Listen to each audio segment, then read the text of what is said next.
Hello, Roger Bisbee here from the Skill Builder channel. We got a question from Helen here. Now, Helen has just bought this lovely old house, and what she's found is that she's had a bit of damp along the side wall there.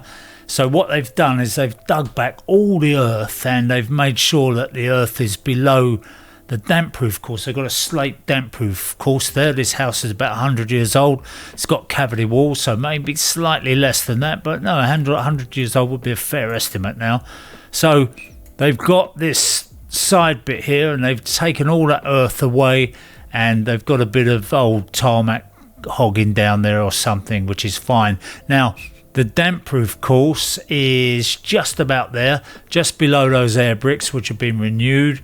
So it seems like somebody probably had a little bit of damp under the floorboards at some time and had those air bricks renewed.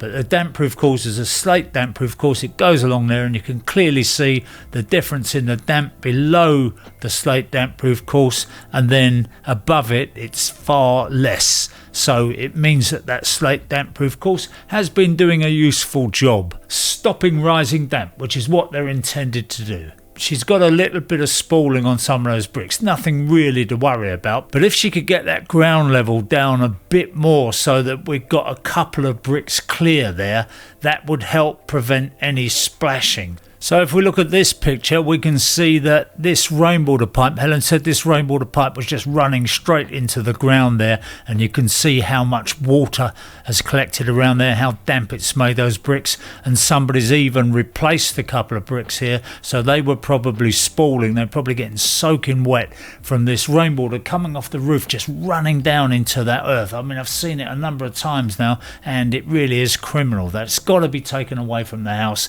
and ideally 5 meters away or into some kind of surface water drain. But you need to get it into a soakaway rather than having it soaking around the foundations of your house, because what then happens is the water goes back, and we can see from these air bricks that she's got a suspended floor inside there, timber floor with a void underneath it, and all this water is just simply running under the house and making the underside of that floor wet.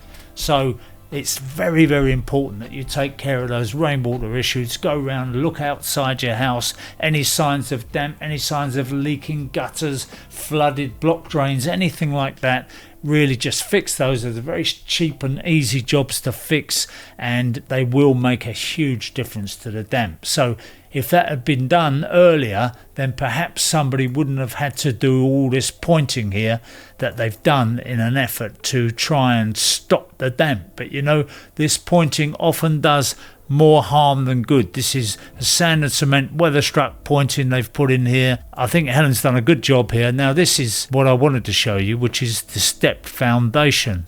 And this really is, before they started putting concrete foundations in, they very often just lay a bit of rubble, bit of old sand and lime in the trench to start building the brickwork off that. And what they did is they had these stepped foundations, these spreader courses if you like, under the ground, which were wider than the finished job. So this would be an 11-inch wall in old money. He's just spread the weight of those footings over a slightly larger area, and you know, my house is built like that, there's nothing wrong with it. But you can see that where she's dug down now, she's dug down right down to those step foundations, which, you know, it's not doing any harm, that, but you can see that she's had to do that to get this ideally 6 inches below this damp-proof course here, this slate damp-proof course, in order to stop that damp. Now, when people have slate damp-proof courses, they're often told that the damp-proof course has failed and it needs a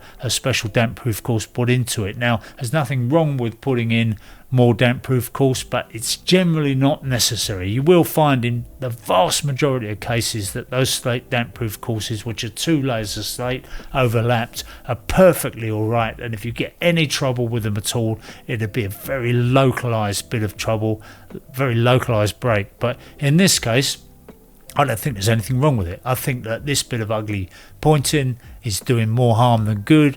If she could just break that out and do it with a bit of sand and lime. Sand, lime and cement is absolutely fine. You can go one of hydrated lime 1 of cement and 6 of sand. It won't trap the moisture in because you've got plenty of plasticity in there. Now, if you didn't want to use lime, you could use plasticizer. I don't like it as much, but it still gives you loads and loads of air bubbles in that mortar mix, and if there's any moisture in there, it will evaporate out through those little air bubbles. So that's the way to go. Nice aerated mix. However you do it, my favourite way is to do it with lime because it just makes the mortar handle better. It's also autogenous, so if there's any kind of problem, the lime starts to reconstitute itself, and you find it's a bit like stalactites and stalagmites.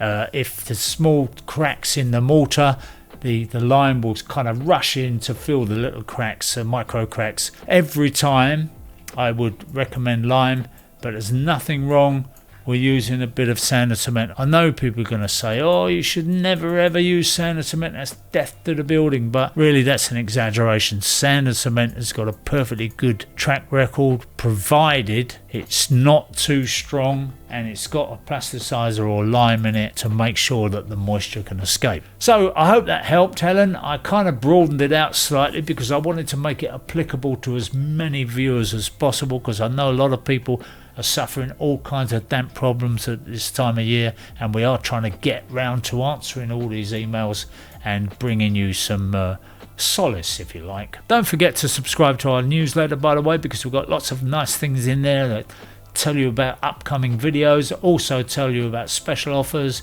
industry news, and maybe the odd free giveaway, just to entice you in.